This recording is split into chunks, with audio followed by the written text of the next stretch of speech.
성경 말씀 보십시다. 요한복음 14장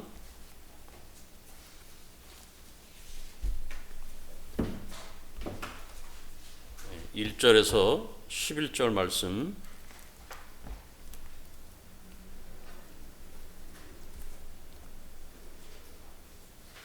요한복음 14장 1절에서 11절 말씀. 너희는 마음에 근심하지 말라. 하나님을 믿으니 또 나를 믿으라. 내 아버지 집에 거할 곳이 많도다. 그렇지 않으면 너희에게 일렀으리라. 내가 너희를 위하여 거처를 예비하러 가노니 가서 너희를 위하여 거처를 예비하면 내가 다시 와서 너희를 내게로 영접하여 나 있는 곳에 너희도 있게 하리라. 내가 어디로 가는지 그 길을 너희가 아느니라. 도마가 이르되 주여 주께서 어디로 가시는지 우리가 알지 못하거늘 그 길을 어찌 알겠사옵나이까.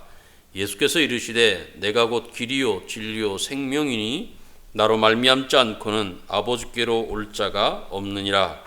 너희가 나를 알았더라면 내 아버지도 알았으리로다. 이제부터는 너희가 그를 알았고 또 보았느니라.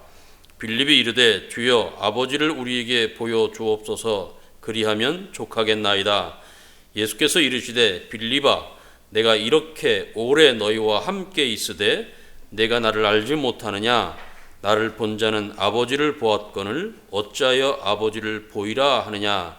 내가 아버지 안에 거하고 아버지는 내 안에 계신 것을 내가 믿지 아니하느냐. 내가 너희에게 이르는 말은 스스로 하는 것이 아니라 아버지께서 내 안에 계셔서 그의 일을 하시는 것이라. 내가 아버지 안에 거하고 아버지께서 내 안에 계심을 믿으라. 그렇지 못하겠거든 행하는 그 일로 말미암아 나를 믿으라. 아멘. 여러분 하나님을 믿으시죠? 예수님도 믿으시죠? 성령님도 믿으시죠? 우리는 하나님을 믿고 예수님을 믿습니다. 그런데 그 믿음이라고 하는 것에 어떤 내용을 채웠느냐라는 것이 중요한 문제입니다. 도대체 뭘 믿느냐라는 것이죠. 하나님을 믿고 예수님을 믿는다, 성령님을 믿는다라고 할 때 그 믿음의 내용에 어떤 것이 채워져 있느냐. 다시 말하면 하나님을 믿는다라는 것을 어떻게 표현하느냐, 예수님을 믿는다라는 것을 어떻게 드러내느냐라고 하는 것입니다.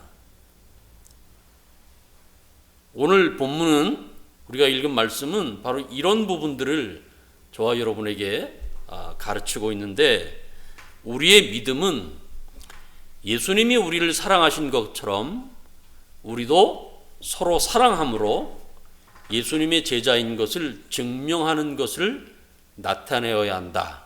그것을 우리의 믿음이라는 그 그릇 속에 내용으로 채워야 한다는 것입니다. 그러니까 믿음은 제가 늘 말씀드리지만 종교적으로 비나이다로 가면 안 돼요. 그것은 오늘 하나님의 백성으로 예수님의 제자로서 이 땅에서 우리가 어떻게 살아내느냐라고 하는 것으로 예수님을 믿는다라는 것을 증명해야 하지, 우리가 자꾸 종교적으로 우리의 소원을 이루고 우리의 바라는 것들을 이루기 위한 수단으로 하나님 앞에 나와서 기도하는 것으로만 믿음이라는 것을 표현하면 안 됩니다. 꼭 기억하세요. 성경은 우리에게 그렇게 가르치지 않습니다. 하나님을 믿는다, 예수님을 믿는다, 성령님을 믿는다 라고 할 때 그 믿음이라는 것은 어떤 내용으로 채워져 있느냐라고 하는 것이 중요하다. 그렇게 성경이 늘 우리에게 가르치고 있습니다.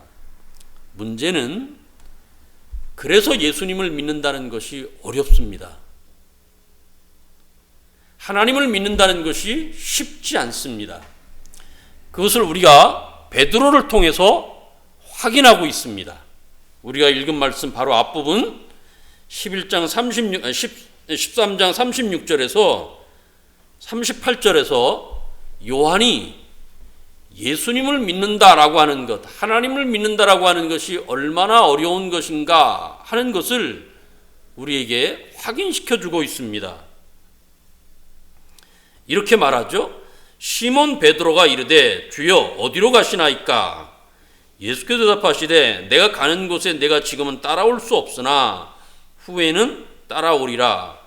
이 따라간다라고 하는 것이 어떤 내용인가 하면 앞에서 34절 35절에서 말한 예수께서 우리를 사랑하신 것처럼 우리가 서로 사랑하는 것으로 예수님의 제자인 것을 증명하는 것이 예수님을 따라가는 것이라 이렇게 말하는 거예요. 그러니까 베드로가 예수님 앞에 내가 예수님을 지금 따라갈 수 있습니다 라고 말하는 것은 예수님의 말씀대로 내가 예수님을 사랑할 수 있고 예수께서 원하시는 대로 형제들을 사랑할 수 있습니다. 충분히 그 일을 감당할 수 있습니다. 지금 이렇게 말하는 거예요.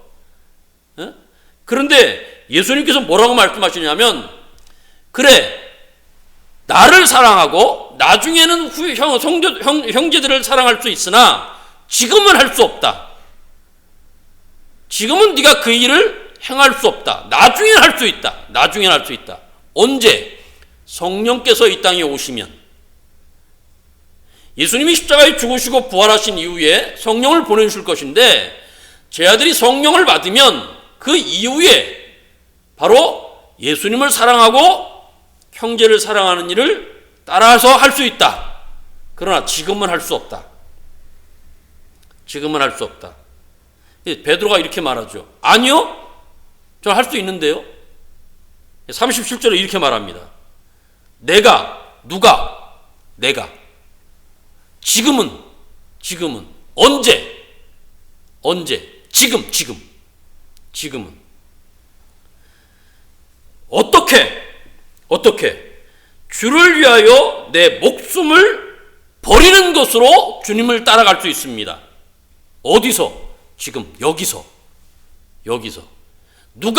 내가 언제 지금 어디서 여기서 내가 지금 예수님을 사랑하고 형제를 사랑하는 일을 할 수 있습니다.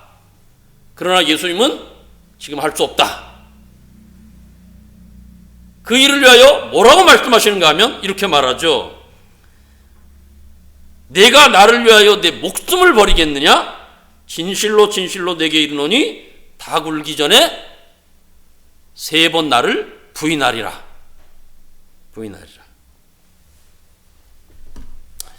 왜 요한이 이런 이야기들을 기록하고 있을까요? 베드로가 예수님의 말씀처럼 예수님을 사랑하지 못했고 또 형제들을 사랑하는 일을 하지 못했다는 것을 우리는 예수님의 말씀이 이루어진 사실로 인하여 확인할 수 있지 않습니까? 베드로가 예수님을 3번 부인했어요.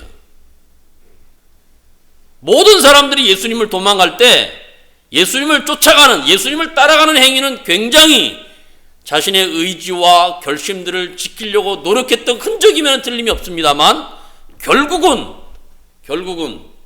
네가 예수님의 제자다 라고 하는 질문 앞에 아니다 라고 부인하는, 3번이나 부인하는 것으로 자신의 결심과 자신의 헌신이 무너지는 처참한 광경을 우리에게 보여주었단 말입니다.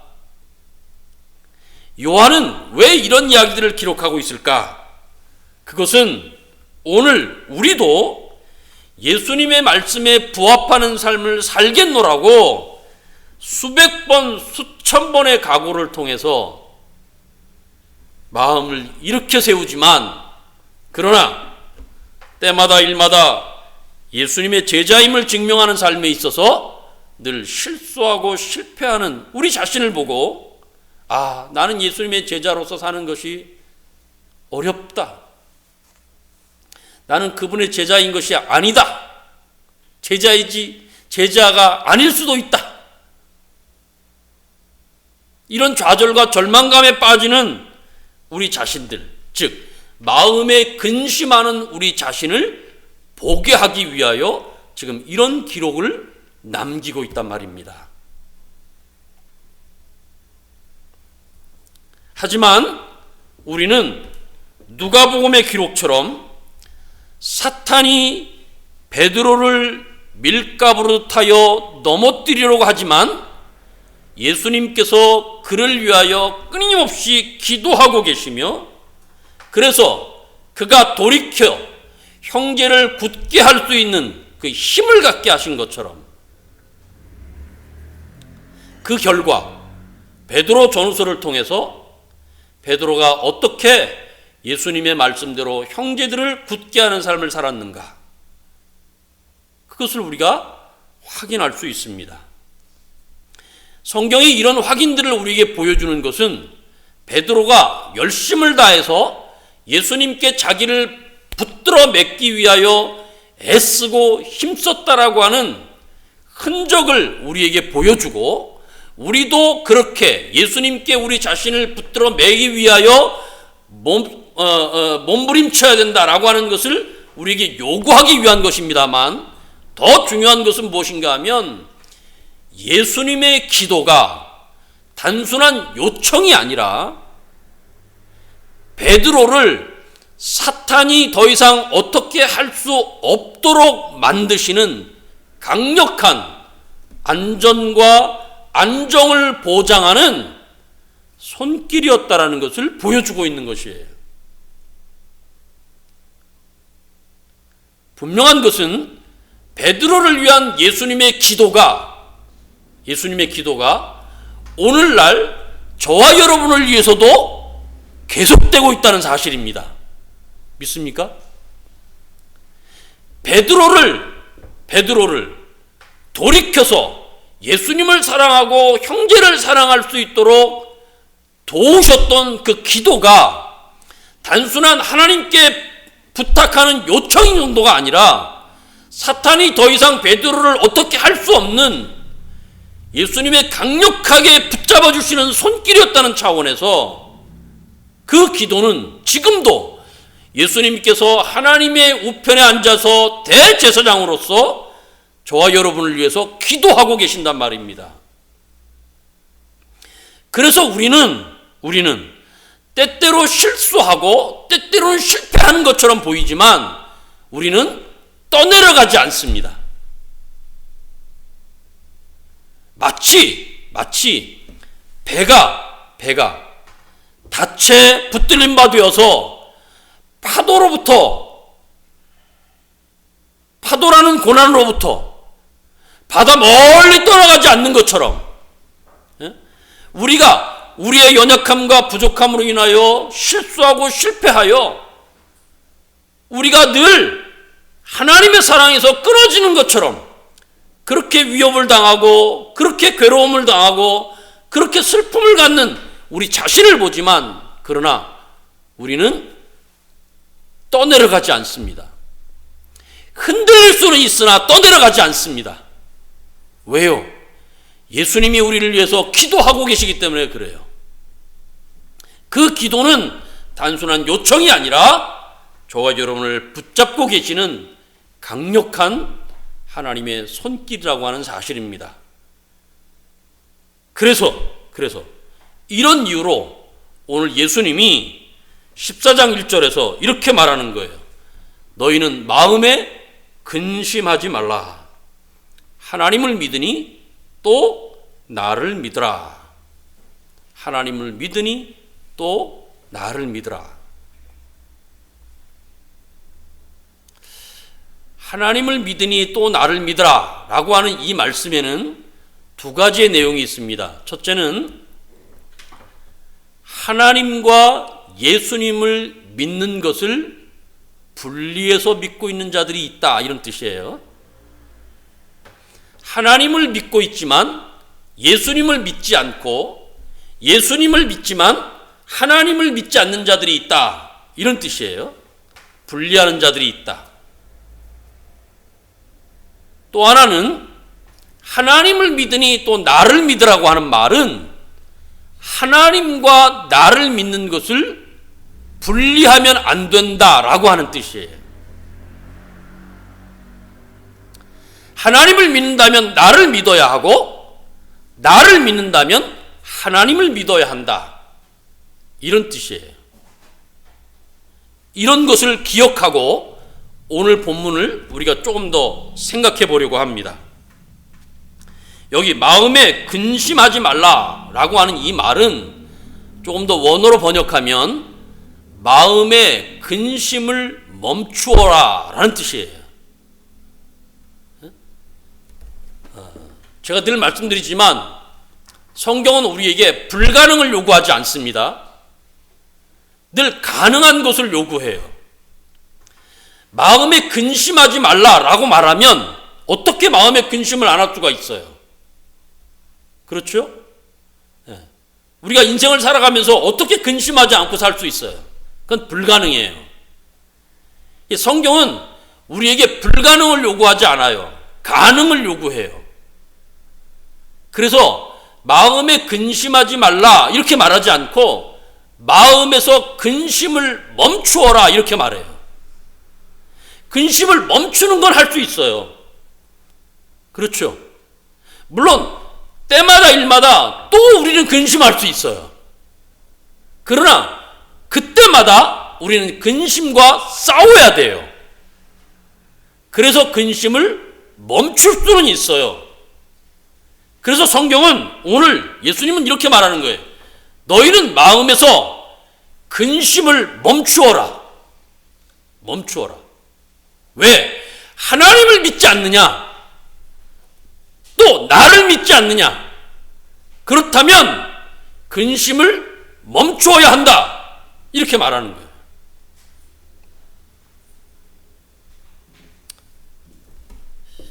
예수님께서 아버지께로 가셔서 예비한다 라고 하는 것이 있습니다. 그것을 2절부터 3절에서 이야기하는데 거할 곳 혹은 거처 이렇게 말하죠. 아버지께서 계신 곳에 예수님께서 가셔서 예비하실 곳, 거할 곳, 거처를 예비한다.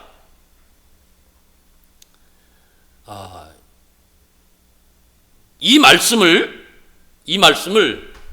마음에서 근심을 멈추게 하기 위해서 하고 있다라는 점에서 이 말씀을 생각하셔야 돼요. 그렇다고 한다면 이 거처는 어떤 의미를 가지고 있는 것일까? 많은 사람들이 이 거처를 제자들이 죽어서 가는 천국이라고 하는 장소를 의미하는 것으로 이해를 합니다.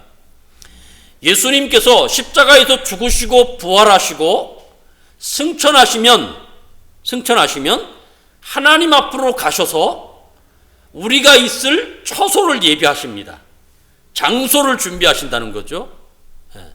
그리고 그 장소가 준비가 되면 이 땅에 다시 오셔서 우리를 대표하는 제자들을 그 장소로 이끄신다고 말씀하십니다. 그런데 여러분, 이 약속은 변할 수 없고 취소될 수 없는 하나님의 약속이라는 차원에서, 예수님의 약속이라는 차원에서 오늘날 믿는 자들이 갖는 육신의 몸을 벗은 다음에 가는 천국에 대한 소망은 오늘을 견딜 수 있게 하는 힘임에는 틀림이 없습니다.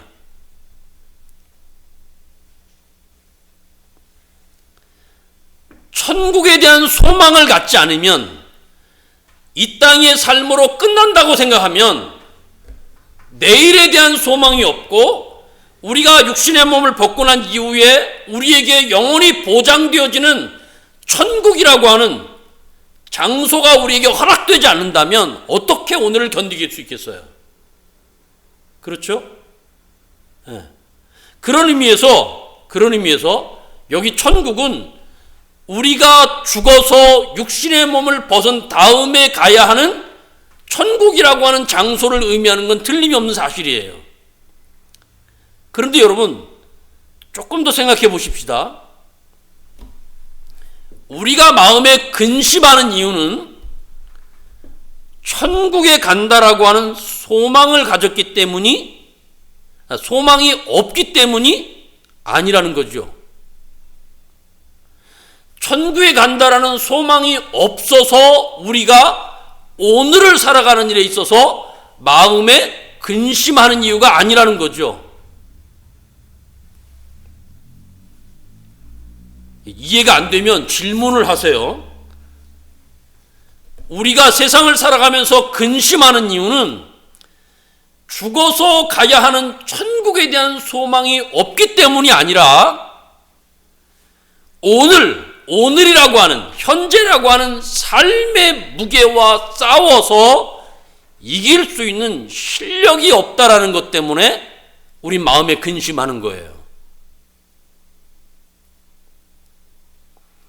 수백 번, 수천 번 하나님의 사람으로 살아보겠나라고 매일 아침이 되면 결심하지만 저녁이 되면 또 실패했다.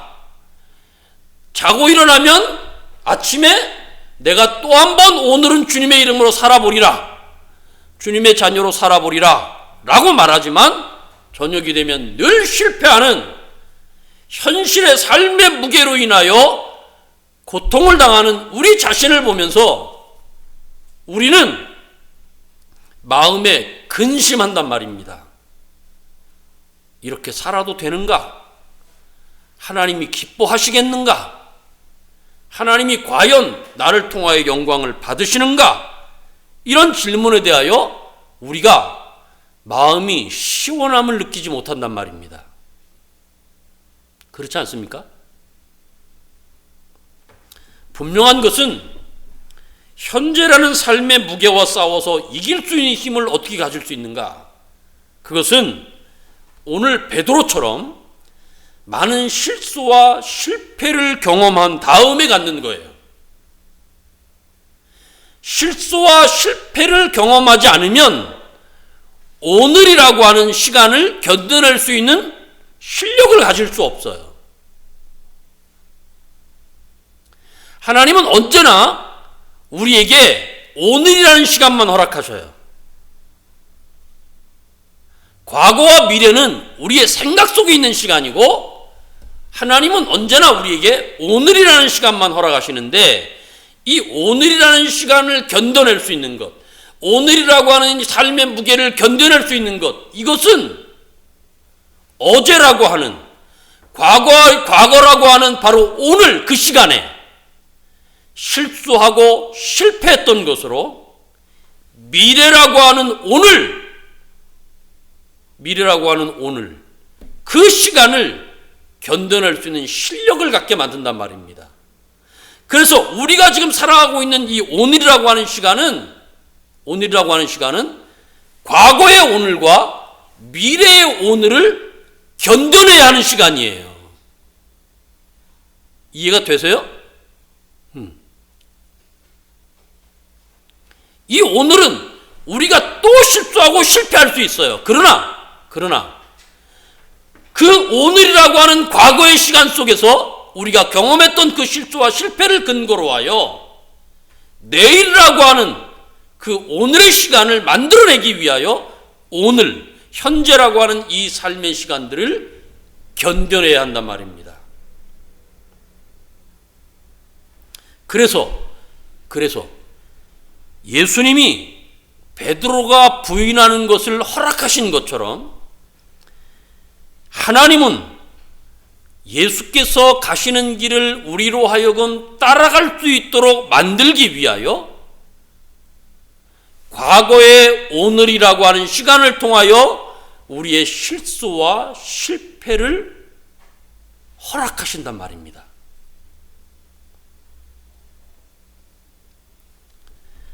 오늘이라고 하는 우리의 실수와 실패와 연약함과 못남을 허락하심으로 내일 우리에게 주어질 오늘이라고 하는 그 시간을 예수님을 따라갈 수 있도록 만드신단 말입니다.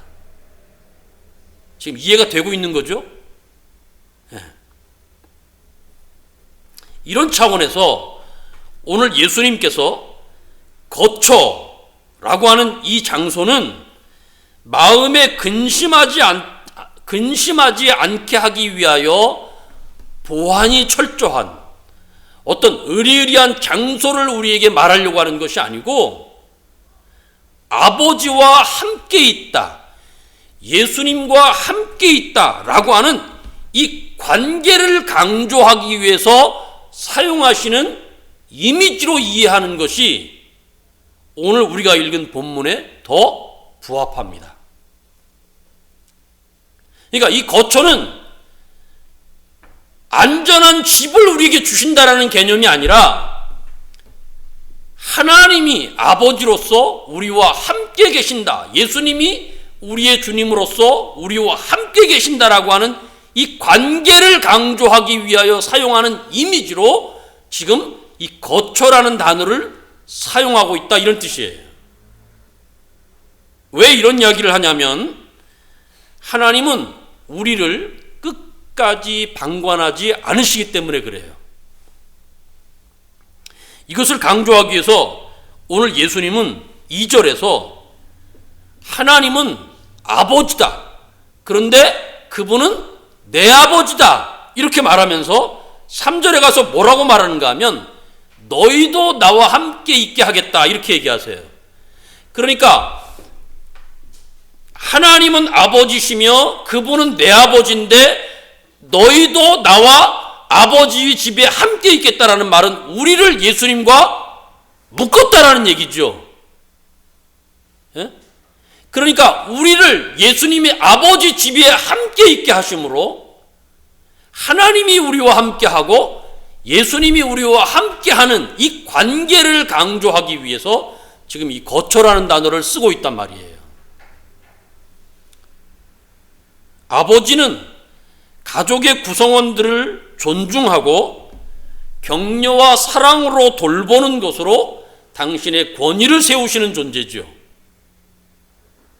바꿔 말하면 자녀들이 안전과 안정을 보장받는 삶을 살 수 있는 것은 어떤 장소에 있기 때문이 아니라 아버지라는 존재가 살아있는 분으로 함께 있기 때문에 가능한 거예요. 그래서 성경은 우리를 고아처럼 내버려 두지 않는다 이렇게 말하는 거예요.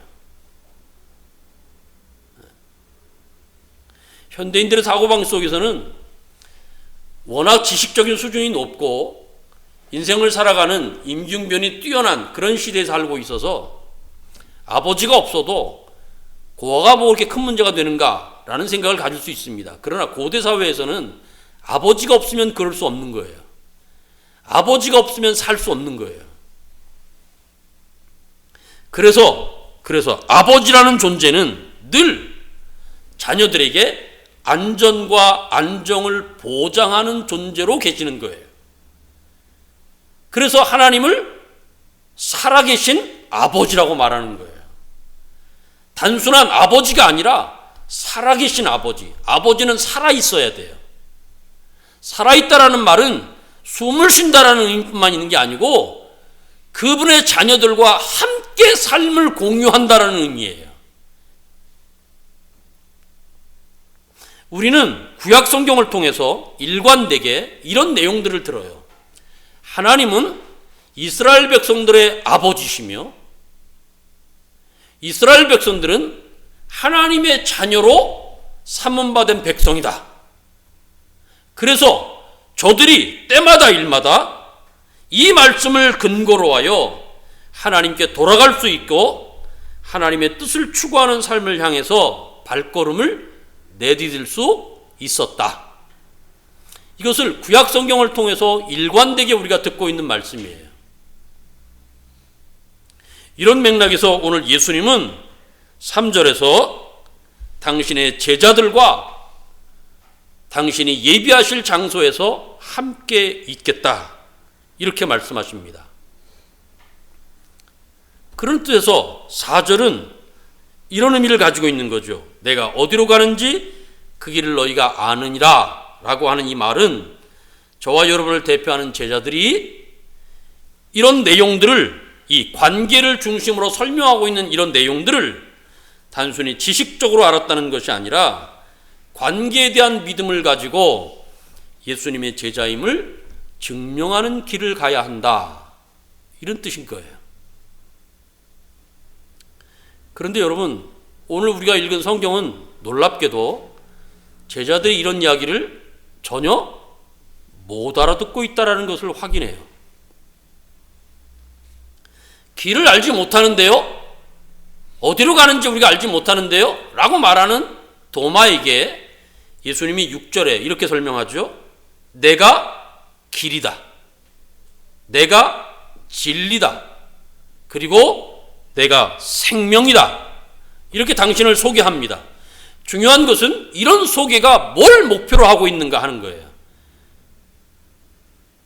나라고 하는 존재가 내가 길이다, 내가 진리다, 내가 생명이다.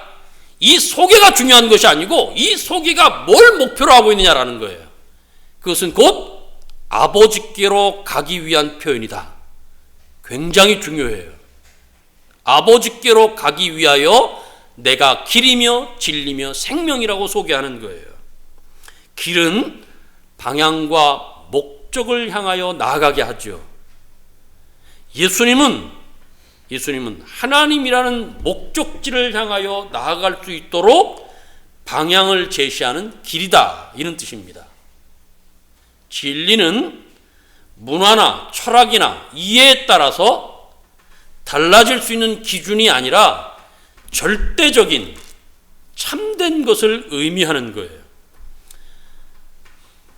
요한복음 3장 33절에 보면 하나님은 당신을 증언하는 예수님을 참된 분이라, 즉 진리라 이렇게 말씀하셨어요. 하나님이 예수님을 진리라고 말씀하셨어요. 그래서 예수님이 진리라는 것을 확인할 수 있을 때만 하나님이 진리라는 것을 확인할 수 있습니다. 그런가 하면 요한복음 12장 50절에서는 예수님은 하나님의 말씀을 영생, 즉 생명이라고 말씀하셨어요. 하나님의 말씀은 생명이라.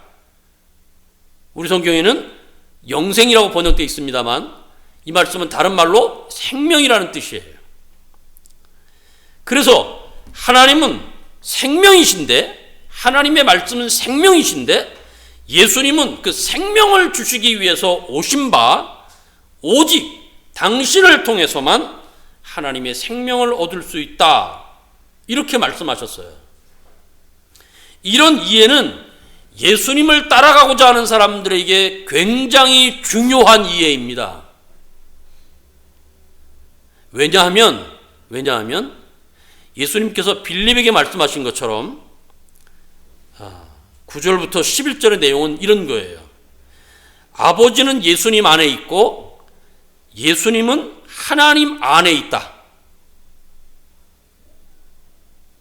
즉 예수님과 하나님은 분리할 수 없는 한 분이시다. 그걸 어떻게 확인하느냐? 예수님의 말씀으로 확인하고 예수님이 하시는 일로 확인할 수 있다.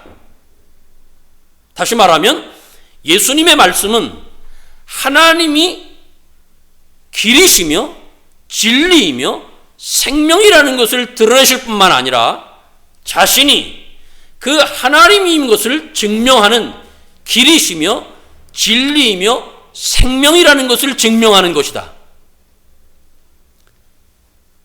그런 맥락에서 예수님이 행하신 모든 일도 하나님이 하나님다우심을 증명하는 것이었지만 결국 자기 자신이 하나님이신 것을 증명하는 것이었다.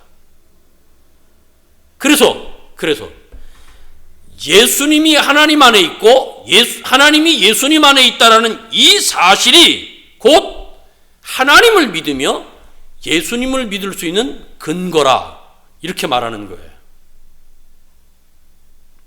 이것은 제가 요한복음 14장 1절을 설명하면서 잠깐 말씀드린 것처럼 하나님과 예수님을 분리해서 믿는 자들이 있었다라는 것에 대한 강한 질책을 하고 계시는 거예요. 예수님과 하나님과 예수님은 하나이십니다.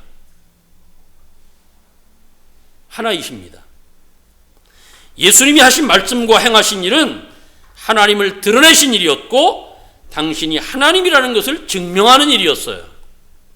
그러나 오늘 우리가 성경에서 확인하는 것처럼 빌립은 유대인들과 다르지 않게 하나님과 예수님을 분리해서 믿는 믿음을 가지고 있었어요. 잘 들어보세요. 다른 사람들이 아니라 빌립도 그런 마음을 가지고 있었다고요. 빌립도 그런 믿음을 가지고 있었다고요.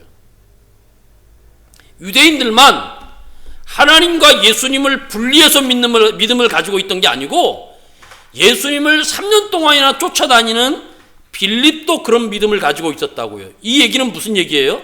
오늘 저와 여러분도 하나님과 예수님을 분리해서 믿는 믿음을 가질 수 있다 없다?